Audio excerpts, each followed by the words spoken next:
आओ माता वैष्णो देवी दे चरणे च मत्था टेकना। जय माता दी।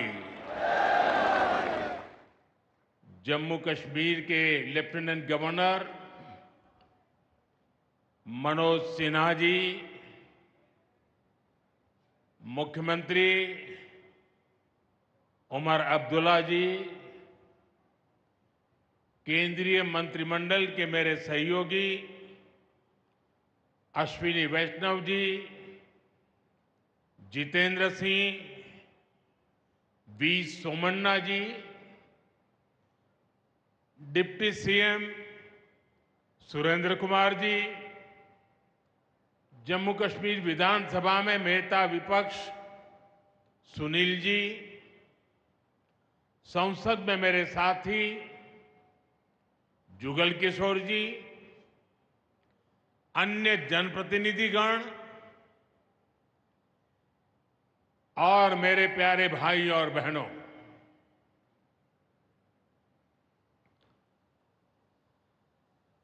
वीर जोरावर सिंह जी की ये भूमि है। मैं इस धरती को प्रणाम करता हूं। साथियों, आज का ये कार्यक्रम भारत की एकता और भारत की इच्छा शक्ति का विराट उत्सव है।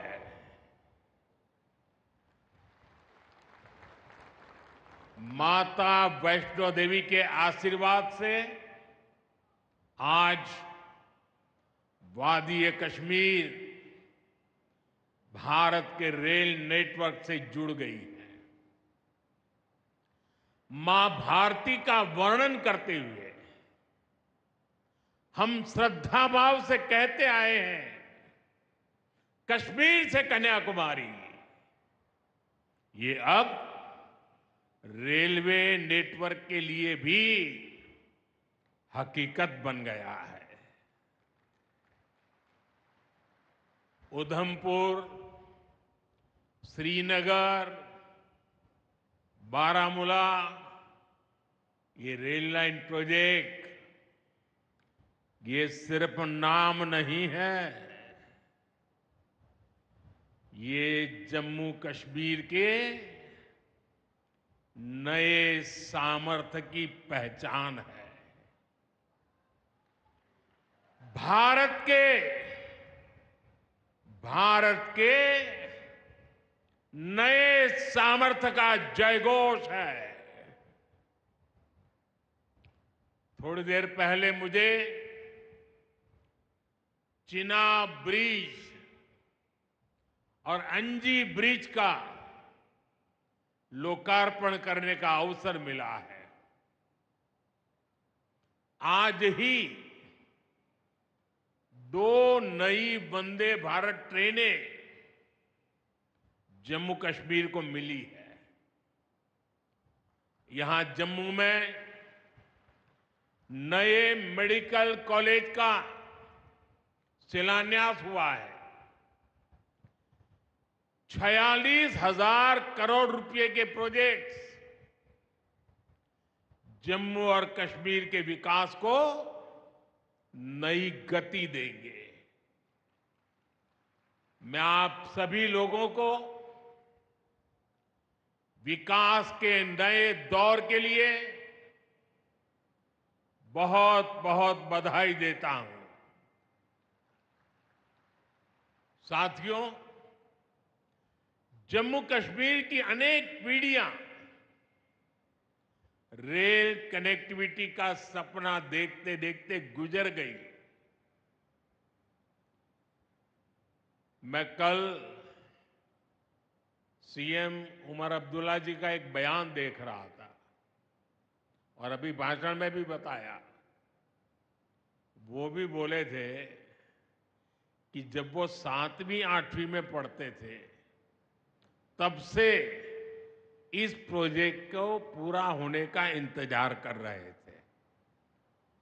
आज जम्मू कश्मीर के लाखों लोगों का सपना पूरा हुआ है।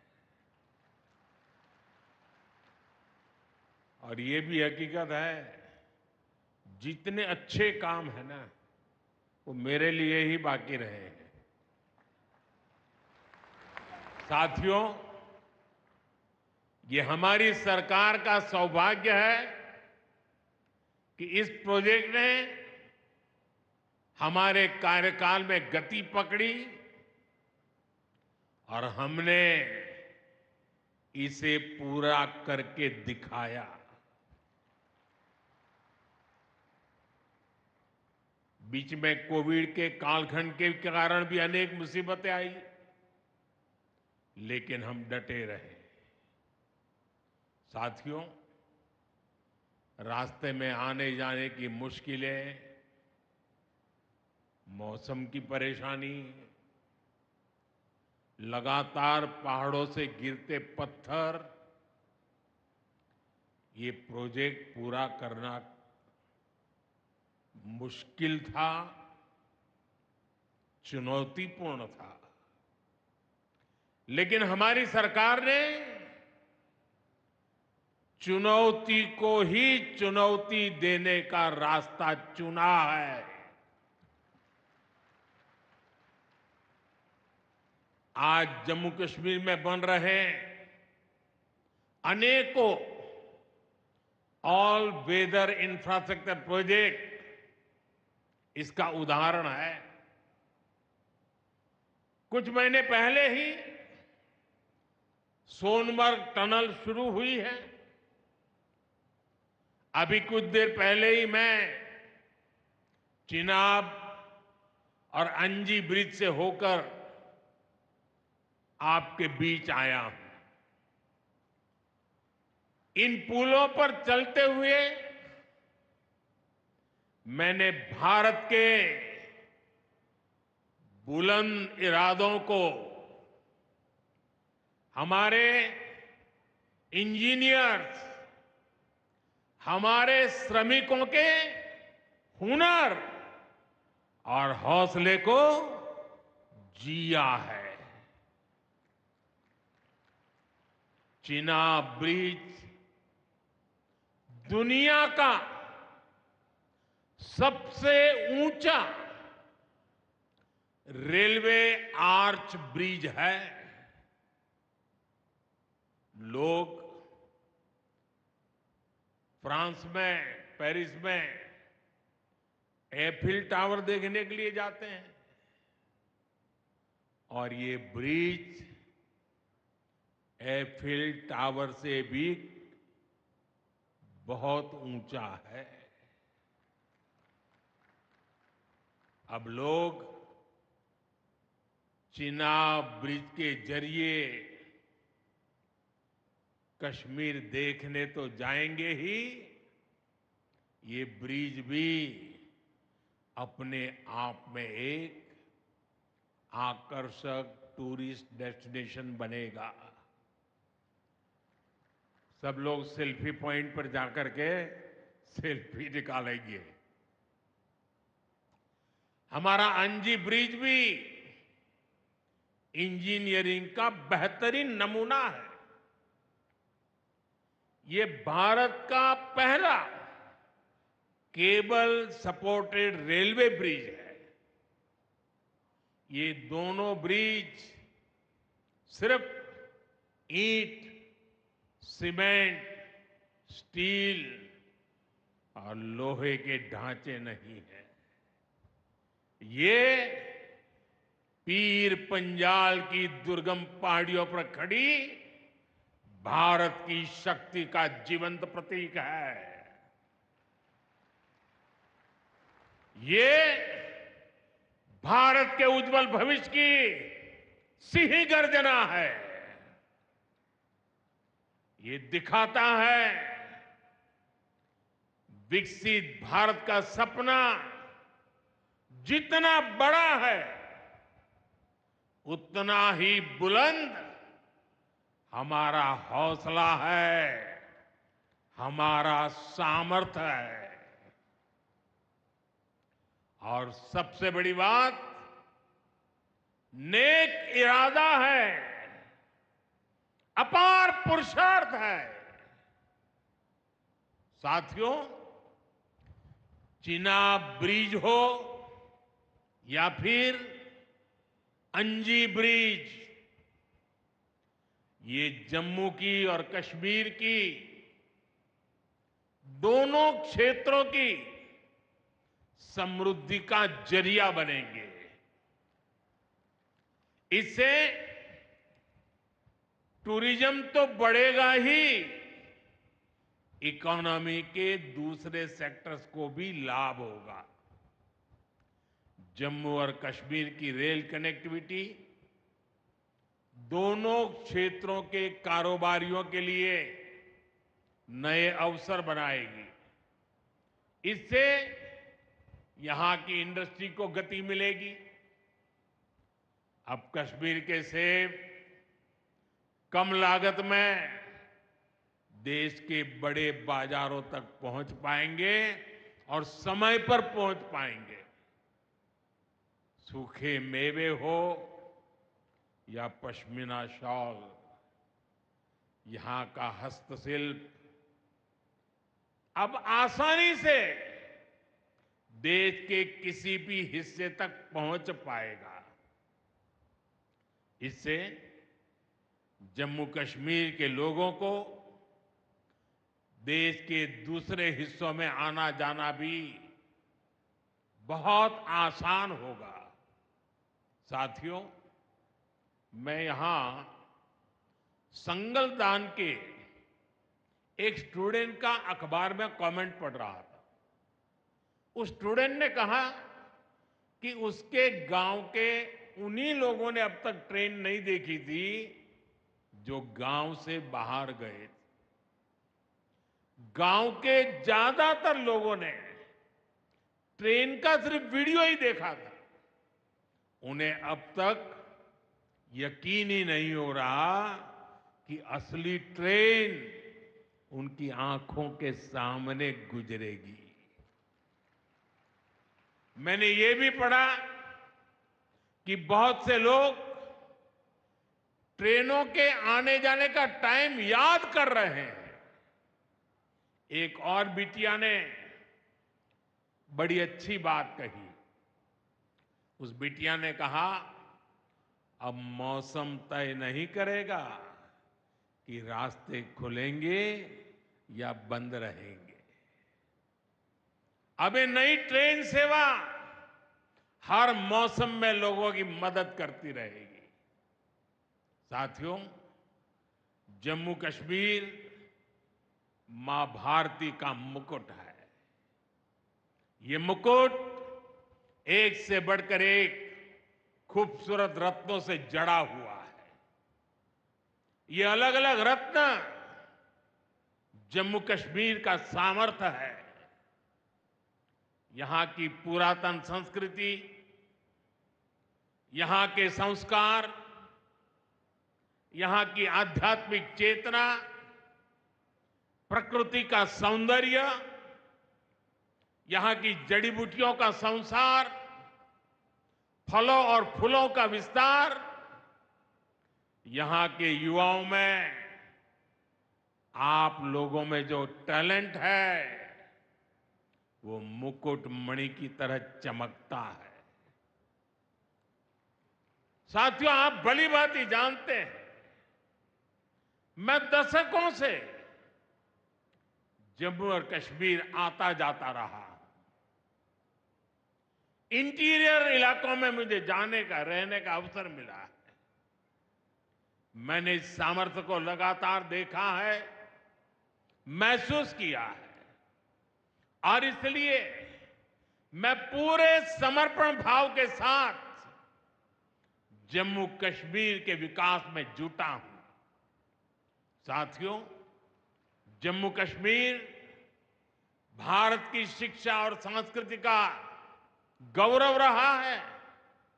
आज भारत दुनिया के बड़े नॉलेज हब में से एक हमारा जम्मू कश्मीर बन रहा है, तो इसमें जम्मू कश्मीर की भागीदारी भी भविष्य में भी बढ़ने वाली है। यहां आईआईटी, आईआईएम,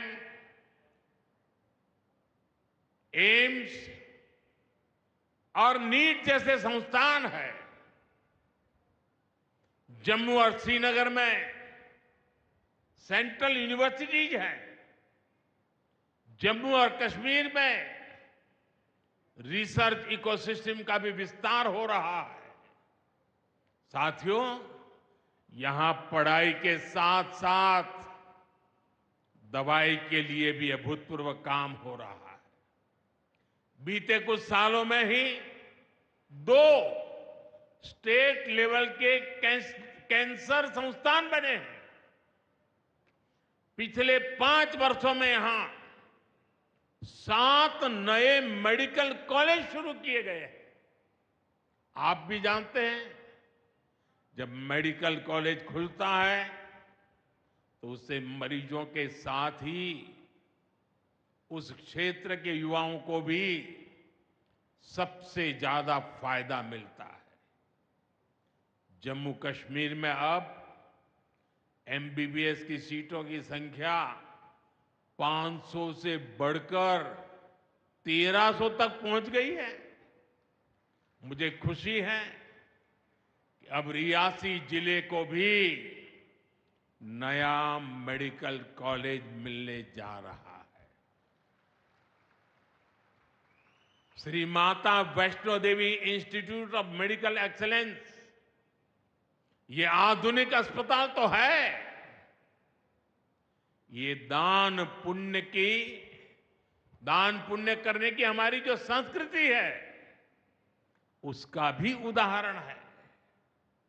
इस मेडिकल कॉलेज को बनाने में जो राशि लगी है उसके लिए भारत के कोने कोने से माता वैष्णो देवी के चरणों में आने वाले लोगों ने दान दिया हुआ है। मैं श्री माता वैष्णो देवी श्राइन बोर्ड को, उनके अध्यक्ष मनोज जी को इस पवित्र कार्य के लिए बहुत बहुत शुभकामनाएं देता हूं। इस अस्पताल की क्षमता भी 300 बेड से बढ़कर 500 बेड की जा रही है।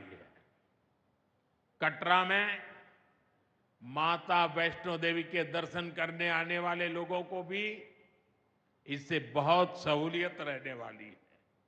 साथियों, केंद्र में भाजपा एनडीए की सरकार को अब 11 साल हो रहे हैं। ये 11 साल गरीब कल्याण के नाम समर्पित रहे हैं। प्रधानमंत्री आवास योजना से 4 करोड़ गरीबों का पक्के घर का सपना पूरा हुआ है। उज्ज्वला योजना से 10 करोड़ रसोइयों, उसमें धुएं का अंत हुआ है। हमारी बहनों को, बेटियों को उनकी सेहत की रक्षा हुई है। आयुष्मान भारत योजना से 50 करोड़ गरीबों को 5 लाख रुपए तक का मुफ्त इलाज मिला है। प्रधानमंत्री गरीब कल्याण अन्न योजना से हर थाली में भरपेट अनाज सुनिश्चित हुआ है। जनधन योजना से पहली बार 50 करोड़ से ज्यादा गरीबों के लिए बैंक का दरवाजा खुला है। सौभाग्य योजना से अंधेरे में जी रहे 2.5 करोड़ परिवारों में बिजली की रोशनी पहुंची है। स्वच्छ भारत मिशन के तहत बने 12 करोड़ शौचालयों ने खुले में शौच की मजबूरी से मुक्ति दिलाई है। जल जीवन मिशन से 12 करोड़ नए घरों में नल से जल पहुंचने लगा है। महिलाओं का जीवन आसान हुआ है। पीएम किसान सम्मान निधि से 10 करोड़ छोटे किसानों को सीधी आर्थिक सहायता मिली है। साथियों, सरकार के ऐसे अनेक प्रयासों से पिछले 11 साल में 25 करोड़ से ज्यादा गरीबों ने गरीबी को, हमारे ही गरीब भाई बहनों ने गरीबी के खिलाफ जंग लड़ा और 25 करोड़ गरीब गरीबी को परास्त कर करके, विजयी होकर के गरीबी से बाहर निकले हैं। अब वो नए मध्यम वर्ग का हिस्सा बने हैं। जो लोग अपने आप को समाज व्यवस्था के एक्सपर्ट मानते हैं, बड़े खेरखा मानते हैं, जो लोग अगड़े पिछड़े की राजनीति में डूबे रहते हैं, जो लोग दलितों के नाम पर राजनीतिक रोटियां सेकते रहे हैं, जरा जिन योजनाओं का मैंने सिर्फ उल्लेख किया है उसकी तरफ नजर कर लीजिए। कौन लोग हैं जिनको ये सुविधाएं मिली हैं? वो कौन लोग हैं जो आजादी के 7 दशक तक इन प्राथमिक सुविधाओं से वंचित रहे थे? ये मेरे दलित भाई बहन है,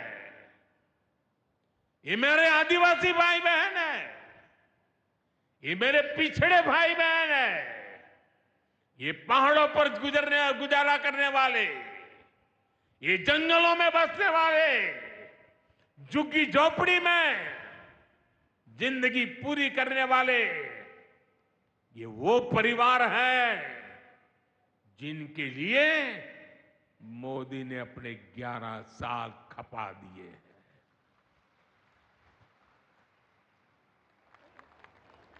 केंद्र सरकार का प्रयास है कि गरीबों को,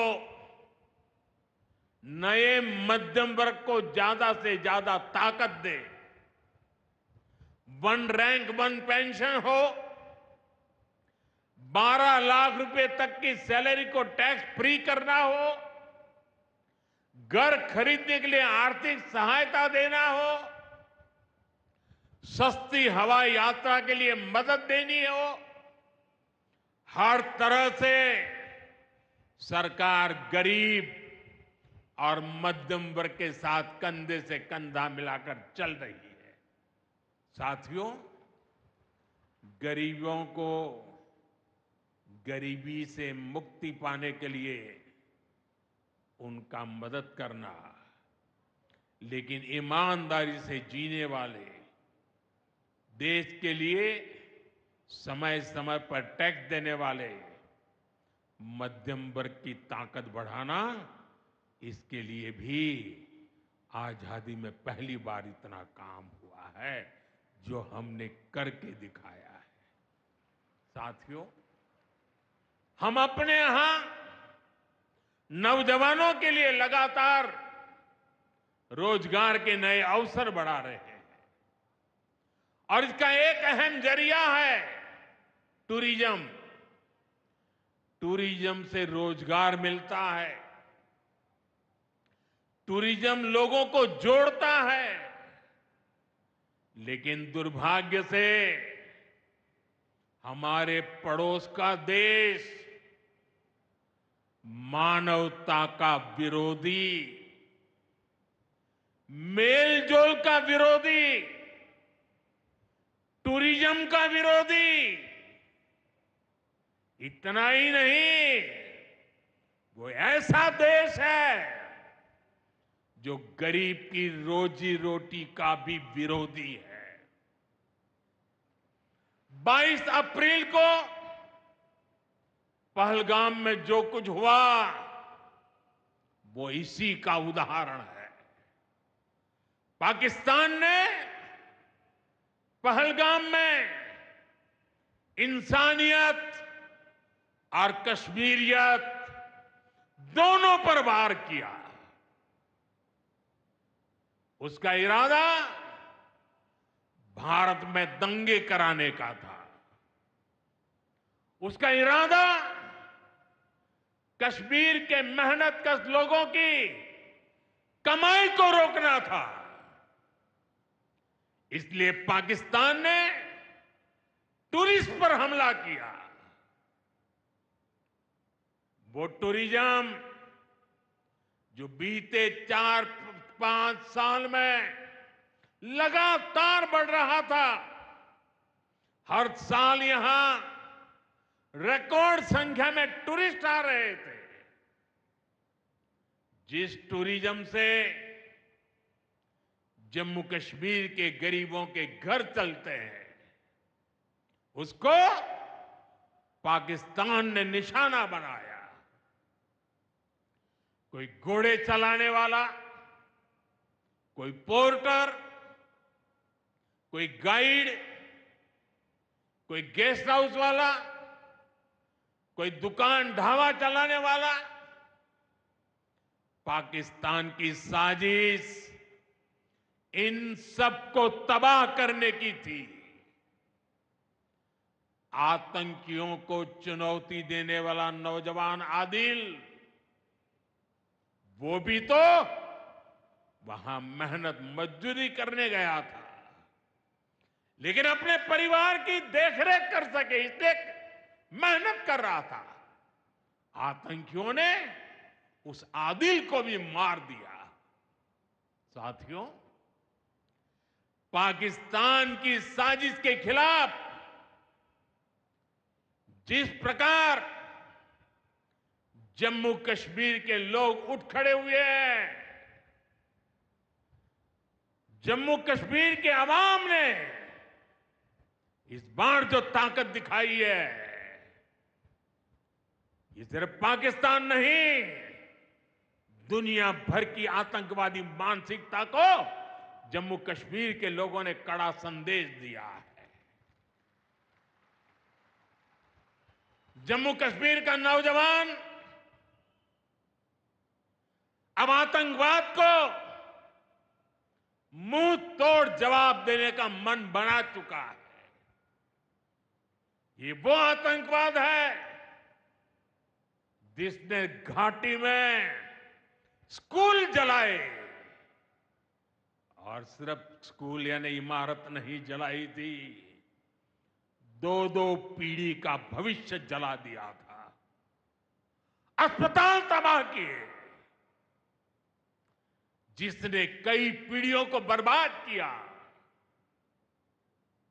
यहां जनता अपनी पसंद के नुमाइंदे चुन सके, यहां चुनाव हो सके, ये भी आतंकवाद के चलते बड़ी चुनौती बन गया था। साथियों, बरसों तक आतंक सहने के बाद जैसे जम्मू कश्मीर ने इतनी बर्बादी देखी थी, इतनी बर्बादी देखी थी कि जम्मू कश्मीर के लोगों ने सपने देखना ही छोड़ दिया था। आतंकवाद को ही अपना भाग्य मान लिया था। जम्मू कश्मीर को इस स्थिति से निकालना जरूरी था, और हमने ये करके दिखाया है। आज जम्मू कश्मीर का नौजवान नए सपने भी देख रहा है और उन्हें पूरे भी कर रहा है। अब कश्मीर का नौजवान बाजारों को, शॉपिंग मॉल्स को, सिनेमा हॉल को गुलजार देख करके खुश है। यहां के लोग जम्मू कश्मीर को फिर से फिल्मों की शूटिंग का प्रमुख केंद्र बनते देखना चाहते हैं। इस क्षेत्र को स्पोर्ट्स का हब बनते देखना चाहते हैं। यही भाव हमने अभी माता खीर भवानी के मेले में भी देखा है। जिस तरह हजारों लोग माता के दर पर पहुंचे, वो नए जम्मू कश्मीर की तस्वीर दिखाता है।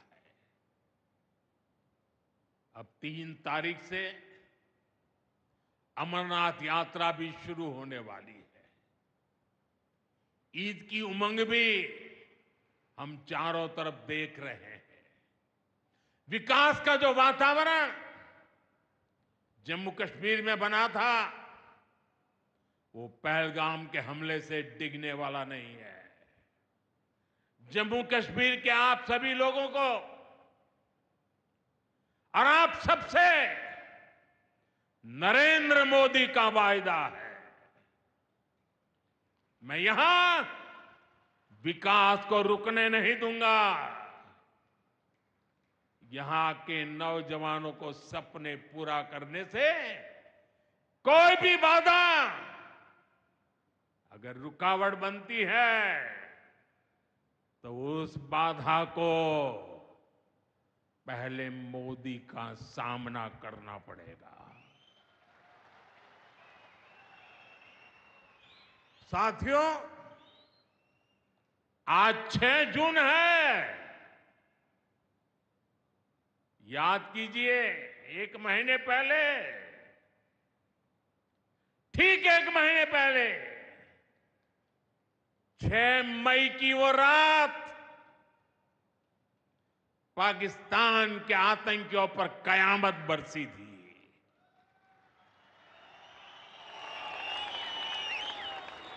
अब पाकिस्तान कभी भी ऑपरेशन सिंदूर का नाम सुनेगा तो उसे अपनी शर्मनाक शिकस्त याद आएगी। पाकिस्तानी फौज और आतंकियों ने कभी सोचा नहीं था कि भारत पाकिस्तान में सैकड़ों किलोमीटर अंदर जाकर के आतंकवादियों पर इस तरह वार करेगा। बरसों की मेहनत से उन्होंने आतंकी जो इमारतें बनाई थी, वो कुछ ही मिनटों में खंडहर में बदल गई है। और ये देख पाकिस्तान बुरी तरह बौखला गया था और उसने अपना गुस्सा जम्मू के, पूंछ के दूसरे जिलों के लोगों के पर भी निकाला। पूरी दुनिया ने देखा कि पाकिस्तान ने कैसे यहां घर उजाड़े, बच्चों पर गोले फेंके, स्कूल, अस्पताल तबाह किए, मंदिर, मस्जिद, गुरुद्वारों पर शेलिंग की। आपने जिस तरह पाकिस्तान के हमलों का मुकाबला किया, वो हर देशवासी ने देखा है। इसलिए अपने परिवारजनों ने उनके साथ हर देशवासी पूरी शक्ति से खड़ा है। साथियों, जिन लोगों की क्रॉस बॉर्डर फायरिंग में मृत्यु हुई है, उनके परिवार के सदस्य को कुछ दिन पहले ही नियुक्ति पत्र सौंपे गए हैं। शेलिंग से प्रभावित 2000 से ज्यादा परिवारों की तकलीफ भी हमारी अपनी तकलीफ है। इन परिवारों को शेलिंग के बाद अपने घर की मरम्मत के लिए आर्थिक मदद दी गई थी। अब केंद्र सरकार ने ये तय किया है कि इस मदद को और बढ़ाया जाए। आज के इस कार्यक्रम में मैं इसकी भी जानकारी आपको देना चाहता हूं। साथियों, जिन घरों में बहुत ज्यादा नुकसान हुआ है उन्हें अब 2 लाख रुपए और जो घर आंशिक रूप से क्षतिग्रस्त हुए उन्हें 1 लाख रुपए की सहायता अलग से दी जाएगी, अतिरिक्त दी जाएगी। यानी अब उन्हें पहली बार की मदद के बाद ये एक्स्ट्रा धनराशि मिलेगी। साथियों, हमारी सरकार बॉर्डर किनारे बसे लोगों को देश का प्रथम प्रहरी मानती है। बीते दशक में सरकार ने बॉर्डर के जिलों में विकास और सुरक्षा के लिए अभूतपूर्व काम किया है। इस दौरान करीब 10,000 नए बंकर्स बनाए गए हैं। इन बंकरों ने ऑपरेशन सिंदूर के बाद बने हालात में लोगों का जीवन बचाने में बड़ी मदद की है। मुझे बताते हुए खुशी है कि जम्मू और कश्मीर डिवीजन के लिए 2 बॉर्डर बटालियन बनाई गई है। 2 वुमेन बटालियन बनाने का भी काम पूरा कर लिया गया है। साथियों, हमारा जो इंटरनेशनल बॉर्डर है उसके पास जो बहुत दुर्गम इलाके हैं वहां भी सैकड़ों करोड़ रुपया खर्च करके नया इंफ्रा बनाया जा रहा है। कठुआ से जम्मू हाईवे को 6 लेन का एक्सप्रेसवे बनाया जा रहा है।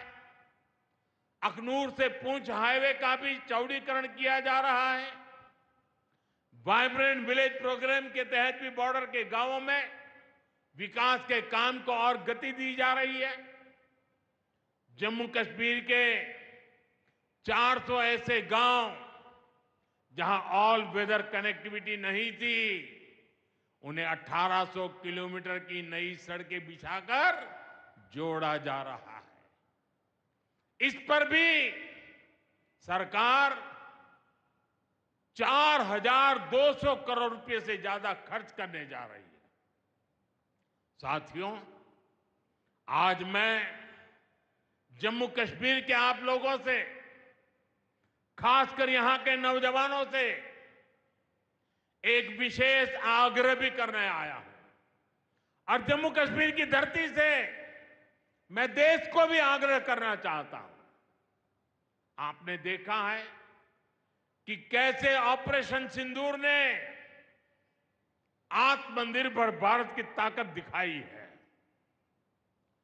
आज दुनिया भारत के डिफेंस इकोसिस्टम की चर्चा कर रही है और इसके पीछे एक ही कारण है, हमारी सेनाओं का मेक इन इंडिया पर भरोसा।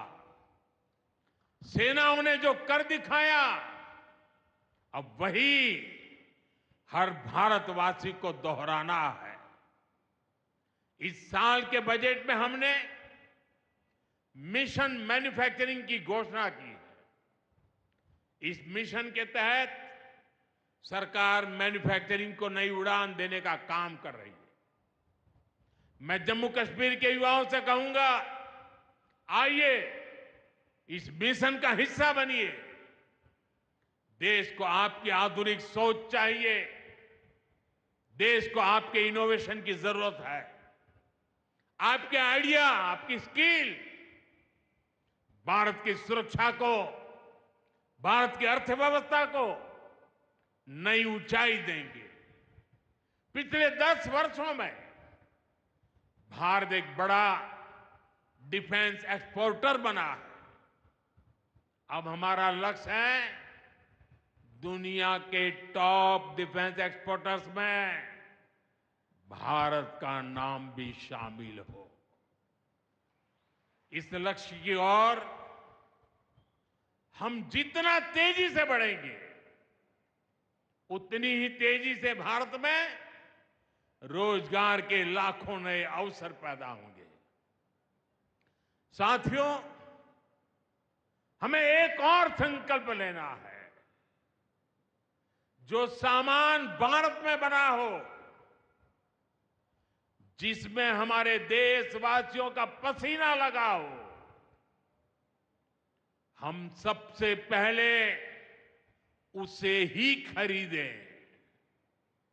और यही राष्ट्रभक्ति है, यही राष्ट्र की सेवा है। सीमा पर हमें हमारी सेनाओं का मान बढ़ाना है और बाजार में हमें मेड इन इंडिया का गौरव बढ़ाना है। साथियों, एक सुनहरा और उज्जवल भविष्य जम्मू कश्मीर का इंतजार कर रहा है।